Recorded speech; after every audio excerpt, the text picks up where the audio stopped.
હશે ને? આપણા દાદીને એના મમ્મીને કોઈ ભણે છે? નથી ભણ્યા. કોઈ સ્કૂલે ગયું? નથી ગયું. પણ આજે તમે જો આ બધી અહીંયા મમ્મી બેઠી છે ને, એ પોતાની દીકરી લઈને દોડે છે સ્કૂલે મૂકવા. મારી દીકરી ડૉક્ટર બને, મારી દીકરી એન્જિનિયર બને. થાય છે ને? તો આ બદલાવ ક્યાંથી આવ્યો? એ 100-150 વર્ષ જ્યારે આપણે ગુલામ હતા એ સમયે પણ મહિલાને કેળવણી માટે, એટલે કે દીકરીઓ ભણે એની માટે શું, રાજા રામમોહન રોયનું નામ સાંભળ્યું છે કોઈએ? સાંભળ્યું છે ને? તો એ સમયે 2 કાયદા, જ્યારે આપણે ગુલામ હતા છતાં પણ 2 કાયદા બનાવવામાં આવ્યા. કયા 2 કાયદા કોઈ કહેશે? પહેલો કાયદો સતી પ્રથા નાબૂદી. સૌથી પહેલો કાયદો જે સ્ત્રીને શક્તિ, એટલે ટૂંકમાં આપણે ભારતમાં સ્ત્રીને જે મૂળભૂત કાયદો આપવામાં આવ્યો ને, સતી પ્રથા નાબૂદી કાયદો. એમના ભાભીને જબરજસ્તી સતી કરવામાં આવ્યા હતા અને ત્યારે એમણે કીધું કે આ પ્રથા આપણે નથી રાખવી, અને પછી એમણે અંગ્રેજોની સામે લડાઈ કરી, કાયદો બનાવડાયો અને પછી એ કાયદો અમલમાં આવ્યો. જ્યારે આપણું ભારત દેશ ગુલામ હતું છતાં પણ એ કાયદો બનાવવામાં આવ્યો. બરાબર? બીજો કાયદો બાળ લગ્ન. 1930માં બાળ લગ્ન નાબૂદી કાયદો. નાની છોકરીઓને લગ્ન કરાવી દેવાના. એ 2 કાયદા ફેરફાર થયા પછી તો આપણા કેટલા બધા ફ્રીડમ ફાઇટર્સ આપણે કહીએ કે જે લોકો ભારતની આઝાદી માટે લડતા હતા, એ લોકોને એવું થયું કે આપણે લડી લઈએ, આઝાદી લઈ લઈએ, છતાં પણ જો મહિલાઓ શિક્ષિત નહીં રહે, જે મૂળ કેન્દ્રનું સ્થાન છે, મેડમ કહે છે મૂળ કેન્દ્રનું સ્થાન છે, શિક્ષિત નહીં હોય તો આઝાદી પછી બી બધો અંધકાર છે. આઝાદી મેળવ્યા પછી બી આપણે કંઈ મળી શકશે નહીં. એટલે દીકરીને ભણાવો, ત્યારથી દીકરીઓને ભણાવવાનું ચાલુ કર્યું. તમે જો કેટલું ઋગ્વેદની ઋચાઓથી લઈને પછી આપણે દીકરીઓને સ્કૂલે મોકલવા માટે કાર્યક્રમ કરવા પડ્યા, અને અત્યાર સુધી આપણે સરકારે બી કન્યા કેળવણી રથ અને બધું ચાલુ રાખ્યું. બરાબર? કે દીકરીઓ ભણે, અને ભણવા જાય તો પાછી છોડીને ના જતી રહે. 8મું ધોરણ આવ્યું, હવે સ્કૂલ તો બીજા ગામમાં છે, બહુ દૂર છે, હવે નથી મોકલવી. એવું બધું ના કરાય. એને છેક સુધી ભણવા દેવાની છે આપણે દીકરીને. જ્ઞાન બહુ મહત્વનું છે. જ્ઞાન હશે તો આપણને બધી ખબર પડશે. બરાબર છે ને? તો અત્યારે અહીંયા બધા બેઠા છે ને, એક્ઝામ્પલ આપો, ખાલી જ્ઞાનનું એક્ઝામ્પલ. ગાડી લાવવાની હોય ઘરે તો કોઈ તમને પૂછે કયું મોડલ લાવવાનું છે? 2 વ્હીલર લાવવાનું કે 4 વ્હીલર? કોઈ મોડલ પૂછે છે? આ બહુ બધું પૂછશે. કયા કલરની લાવી છે? સફેદ લાવી છે, લાલ લાવી છે? મોડલ પૂછશે. આપણને ખબર જ નથી કયું મોડલ સારું. જ્ઞાન નથી આપણી પાસે, આપણને ખબર જ નથી શું સારું. આપણી આજુબાજુ શું છે એનું બી જ્ઞાન નથી આપણને. ગાડી આવે તો ચાંદલા કરી દો, ચલો દર્શન કરવા જઈએ. તમારો રોલ કેટલો? કલર પૂરતો અને ચાંદલા કરવા પૂરતો. ગાડી ઘરે આવે એટલે ચાંદલા તો કરવા પડે ને. ચાંદલા કરીને આપણે જઈએ દર્શન કરવા માટે. પહેલી ગાડી લાવે એટલે દર્શન કરવા જઈએ. પણ જ્ઞાન નથી તો મોડલ નથી ખબર. આપણે મોબાઈલ લઈએ છીએ ને તો મોબાઈલ એમને લઈ લઈએ છીએ, ખબર જ નથી એના ફંક્શન્સ બધા આપણને. તો એ જ્ઞાન ખૂબ જરૂરી છે. ગમે તે પ્રકારનું જ્ઞાન હોય. આપણું શિક્ષણ બી છે, ધર્મનું જ્ઞાન બી છે. એટલો બધા વિષય છે ભણવા માટે કે એ તમે આજે બેસો ને તો આખી જિંદગી ઓછી પડે જ્ઞાન માટે. અને અમુક જ્ઞાન તો ઉપરથી જ ઉતરે છે. જે આપણને અહીંયા બેઠા છે ને આ બધાને એ બધું જ્ઞાન ઉપરથી કુદરત આપણને આપે છે. જ્યારે આપણે સાચા હાથમાંથી જ્ઞાન મેળવવા માટે પ્રયત્ન કરીએ ને તો આપણને મળી જ જાય જ્ઞાન ગમે ત્યાંથી. એક્ઝામ્પલ આપું હમણાં મહેશભાઈનો જ, કે હું PhD કરી રહી છું, તો મારે એક વિષયમાં હું અટવાતી હતી કે મને કોઈક એવો વ્યક્તિ મળે કે ભાઈ મને ગાઈડ કરી શકે એમાં. અને હું 10-15 દિવસથી મંથન કરતી હતી કે મને કોની પાસે જાઉં. ને મહેશભાઈ આમંત્રણ માટે આવ્યા ને ત્યારે મેં વાતમાંથી વાત નીકળી. તો સૌથી બેસ્ટ કે જે કહી શકે ને એ વિષય પર મને હવે ગાઈડન્સ મળી જશે. તો તમારે જોઈતું હોય ને જ્ઞાન તો તમને સામેથી મળી જશે. તમારે પ્રયત્ન નહીં કરવા પડે, પણ આપણે જ્ઞાન માટે ખુલ્લા રહેવું પડે. અને એ ભણાવવાની સાથે સાથે જ્યારે આવતીકાલે 26 જાન્યુઆરી છે તો હું 2 શબ્દ એની માટે બી કહીશ કે ભારતનું બંધારણ જ્યારે બનાવ્યું ને એમાં પણ મહિલાઓ માટે અલગ જોગવાઈઓ કરવામાં આવી. શું કરવામાં આવી જોગવાઈ ખબર છે કોઈને? કાયદામાં કલમો હોય અને કોન્સ્ટિટ્યુશનમાં આર્ટિકલ હોય. બરાબર? એમાં કોન્સ્ટિટ્યુશનમાં જ એટલે કે ભારતનું બંધારણ કેટલું સર્વોચ્ચ છે ખબર છે?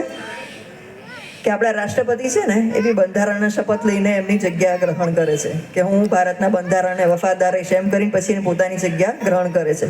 અમે બધા બી જ્યારે અમે ફર્સ્ટ ઓથ લઈએ ને અમારું, ત્યારે બંધારણને વફાદાર રહીએ એમ કરીને અમે સેવામાં એટલે કે સરકારી સેવામાં અમે એન્ટર થઈએ.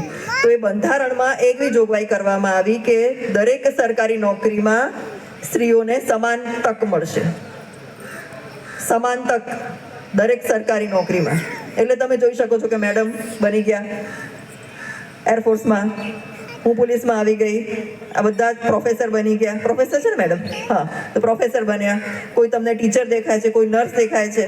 કોઈ પણ સરકારી નોકરી એવી નથી કે જ્યાં મહિલા એમાં એન્ટર ના થઈ શકે. પહેલાં કેવું હતું, ભણતી જ નથી. તો એવું કીધું કે હવે જે નોકરી પુરુષ કરી શકે એ જ નોકરી મહિલા કરી શકશે. એમાં કોઈ ના નહીં પાડે મહિલાઓને કે તું તો મહિલા છું ત્યારે આ કામ ના કરાય. તો એ બંધારણમાં જોગવાઈ કરી ત્યારે એના પછી આપણે બધી પરીક્ષાઓ આપતા થાય ને બધી સરકારી નોકરીઓ અત્યારે બધી મહિલાઓને પણ મળે છે. સેમ લેવલની. એક પુરુષ ટીચર છે તો મહિલા ટીચર બી છે. કોઈ નોકરી એવી નથી કે જે મહિલા નહીં કરી શકે. અને ગુજરાત સરકારે તો આગળ વધીને શું કર્યું ખબર છે? 33% અનામત આપ્યું છે મહિલાઓને. 33% અનામત તમામ સરકારી નોકરીઓમાં. એટલે તમે પોલીસ ડિપાર્ટમેન્ટમાં જાઓ, મામલતદાર બનો કે તમે ટીચર બનો કે નર્સ બનો, બધી જે 100 જગ્યા હોય ને એમાંથી 33 જગ્યા મહિલા માટે અનામત. બોલો કેટલું બધું મોટું પગલું છે કે જેના થકી આપણે એડમિનિસ્ટ્રેશનમાં એટલે કે સરકારમાં આવી શકીએ અને સરકારમાં ઘણું બધું કામ કરી શકીએ. જ્યારે એક મહિલા આવે ને એડમિનિસ્ટ્રેશનમાં ત્યારે એ વહીવટ ખૂબ સારું કરે. મેડમે કીધું ગૃહિણી જ્યારે ઘર ચલાવે ને, ઘર ચલાવવું નાની વાત નથી, ઘણું બધું ધ્યાન રાખવું પડતું હોય છે. એવી જ રીતે જ્યારે તમે સરકારમાં આવો ત્યારે પદ પર તમે હો ત્યારે તમે ઘણું બધું ધ્યાન રાખી શકો અને ઘણું બધું સારી રીતે કરી શકે. આપણે કહેવાય છે કે મહિલાઓ women are best managers. Manager એટલે બધું જ કામ વ્યવસ્થિત કરી શકે.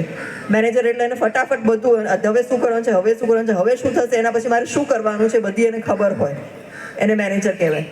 તો એ મહિલા ખૂબ સારી રીતે કરી શકે ને એટલે જ તમે જ્યારે કોઈ પદ પર આવો ત્યારે તમે ખૂબ સારી કામગીરી કરી શકો એવું અનુભવ છે ને, એવું છે, એવું સિદ્ધ થયેલું છે.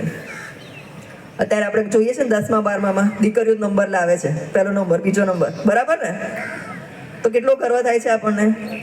જીપીએસસી યુપીએસસી બી જોઈ લો, બધામાં મહિલાઓ જ છે ફર્સ્ટ રેન્કર્સમાં. તો અત્યાર સુધી વંચિત હતા અને હવે જ્યારે સરકારે આપણને તક આપી છે તો એ સમાન તક. હવે એના પછી બીજું બી જોગવાઈ કરી બંધારણમાં. શું જોગવાઈ કરી? સરકારી નોકરીમાં તો સમાન તક આપી, પણ કોઈ એમ કહે કે મારે નોકરી નથી કરવી, મારે તો મારું પોતાનું બિઝનેસ કરવો છે, મારો ધંધો કરવો છે, મારે કંઈક મારું પોતાનું કરવું છે, તો એની માટે પણ સમાન તક. એવું નહીં કે ભાઈ આ કામ ખાલી પુરુષ જ કરે ને મહિલા ના કરી શકે. એવું કોઈ કામ નથી. કાયદેસરનું કામ જે સરકારમાં કાયદા વિરુદ્ધ કાયદેસરનું કામ હોય એમાં કોઈ એવું કામ નથી કે આ મહિલા જ કરે ને આ પુરુષ જ કરે. એની પણ જોગવાઈ કરી. એટલે આજે તમે જો આ બધી જ મહિલાઓ મોટી મોટી કંપની ચલાવે છે. તમે લોકો બધું એક મંડળ ચલાવો છો ને, મને ખબર છે. અને આખા મંડળ થકી તમે આ બધું ઊભું કર્યું છે. એની માટે બધાને અભિનંદન. આ તમારી પોતાની શક્તિ છે આ બધાની. તો દરેક મહિલા પોતાની રીતે કંઈ પણ કરી શકે. કોઈ એમ ના કહે કે તું તો મહિલા છો તારે કન્સ્ટ્રક્શનમાં નહીં જવાનું, તારે ટેક્સટાઇલ મિલ નહીં ચલાવવાની, એવું કોઈ કે નહીં કહી શકે. કારણ કે બંધારણે આપણને કીધું છે. 5 જણાને દુખાવો થાય એ કે આને કઈ બુદ્ધિ છે, ઘરવાળો મરી ગયો ને તોય તિલક તાણે કે. આ બહેનોની માનસિકતા છે. એટલે જાજો કચરો આપણા બહેનોની અંદર જ ભર્યો છે અને આ બધોય કચરો કાઢશો ક્યારે? આ જન્મે કાઢવાનો, બીજા જન્મે કાઢશો તો જ કૈવલધામ જવાશે ને. એટલે આના જન્મની અંદર બહેનોએ કચરો કાઢી અને જવાનું છે. અને જેટલા નેગેટિવ વિચારો છે ને એને ફારગતી આપી દો. નેગેટિવ વિચારોને કોણ શું કરે છે એટલો બધો ટાઈમ આપણને છે જ નહીં. હું શું કરું ને એટલો જ મને ટાઈમ છે. આમ કરે, આમ કરે, આમ કરે. આખા જગતનું તમે પૂરી જિંદગી જોવા જશો ને તો જગત જેટલું બુરું છે ને એનાથી 3% આપણે પૂરા, 3 આંગળી આપણા તરફ છે. એ તો વિચારો. અને વર્લ્ડના ફર્સ્ટ ફિલોસોફર સંત કબીરજી બોલ્યા છે આપણને સંતોએ પરમગુરુ સુધી પહોંચવામાં બહુ સપોર્ટ આપ્યો છે. ભજનો દ્વારા, શબ્દો દ્વારા બહુ સપોર્ટ આપ્યો. અને કબીર સાહેબ એવું બોલ્યા છે કે બુરા ખોજન મેં ચલા. કબીર કહે છે કે બુરા ખોજન મેં ચલા, બુરા મિલા નહીં કોઈ, જબ મુझे मेरा पंड खोजा तो मुझसे बुरा नहीं. કોણ બુરું છે? હું પોતે બુરો છું, તમે નથી. એવું શા માટે કબીર બોલ્યા હશે? તો એક દિવસ કબીરજી એકલા